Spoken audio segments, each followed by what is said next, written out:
Being married's cool. We're living a lie. We've been lying about how we met this whole time. The truth.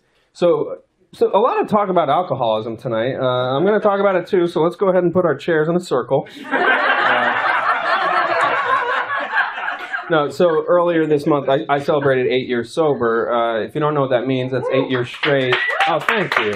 Oh, thank you. Thanks for letting me share.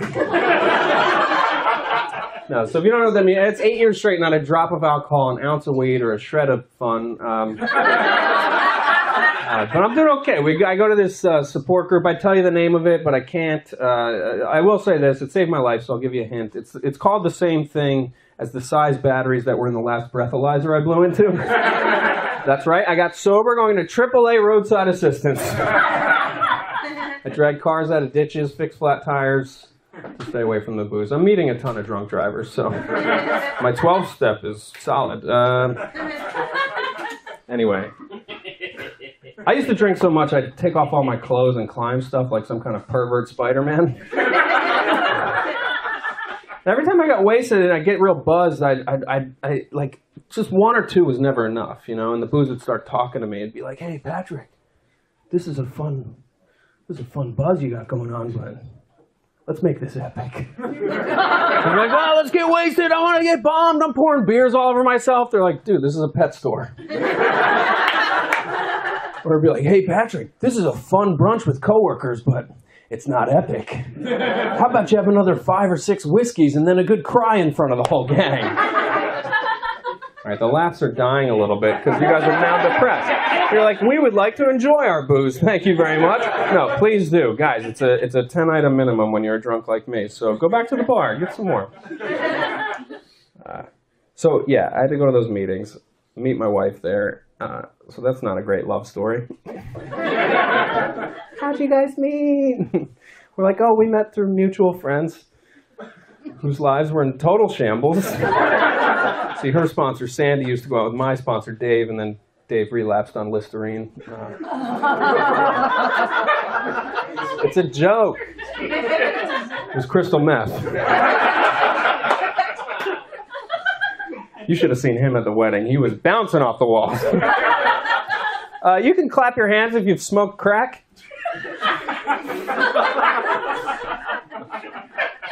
We sold out the show. That means there's 48 people in the room. 4 of you have smoked crack. You can go ahead and clap.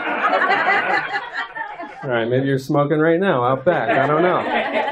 And what I love about that is I didn't know that. I was a booze. I was a drunk. I didn't smoke crack. I smoked a lot of weed, but I didn't smoke any crack. But I am amazed. I had no idea when I got sober, so many of my best friends would be crackheads.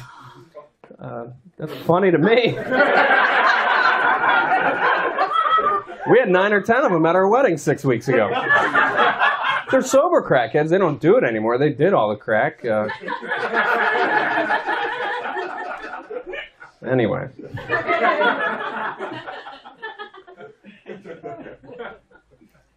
My wife did so much cocaine, she damaged the inside of her face.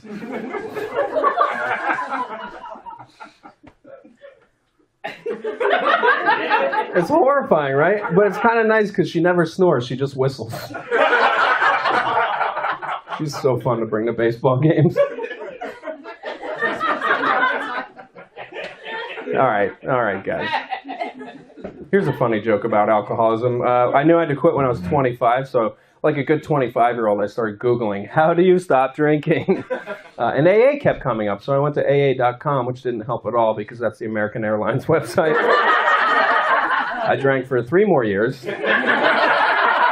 Went on several low-fare trips to Orlando, Florida. Came to from a blackout in Europe. Now I have a secret family there.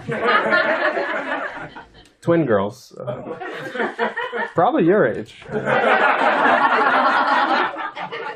We don't have a daddy.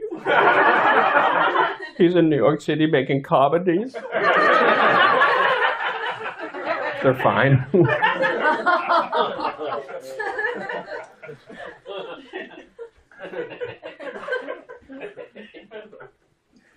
Been thinking a lot about my exes. out of gratitude, honey. Out of gratitude for having you. You two seem happy. Any new couples just dating? You can clap. I won't point you out specifically. All right, cool. Clap another 4 times if you're in a scary hostage situation. If we should be concerned for you, blink hard.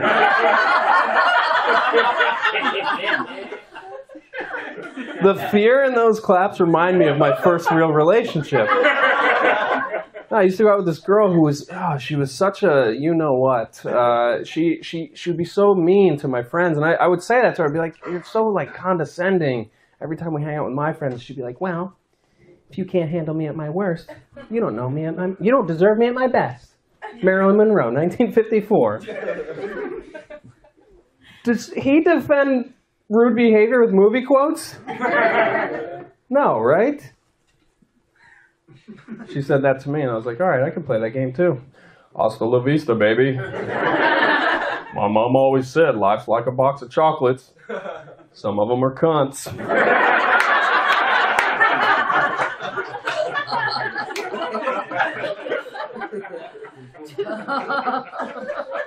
Anyway, things are cool now. I just shot my first commercial for Budweiser beer. So that was a curveball. I'll never forget showing up to that shoot, and the director's like, all right, everybody, all we need you to do is hang out and drink the beer like you normally would. So I said, oh, like a fucking maniac? Should I piss myself in this first shot? Marie knows what I'm talking about. Marie, I don't know if you ever pulled this one. The last time I ever drank,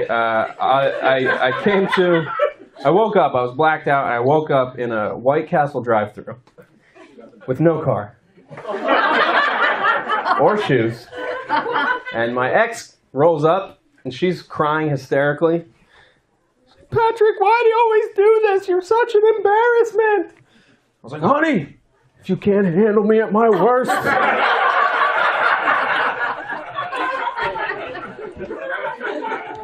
Leading up to the wedding, all our friends, like I got a lot of friends. I love drinkers. Are we drinking? We having fun? Some of my best friends are hard drinkers still, and I love partying with them. And they were like concerned leading up to the wedding. They're like, dude, we're worried about your wedding. It's not going to be a dry wedding, is it? I was like, hell no. I want this wedding to be epic. Like 90% of our guests are other sober people. I wanted this wedding to be so epic that like 8 or 10 of them relapsed. I wanted my father-in-law showing up wearing that strap on. The guy's like, do we have the rings? He's like, oh yeah, baby! Comedy, everybody. Good night.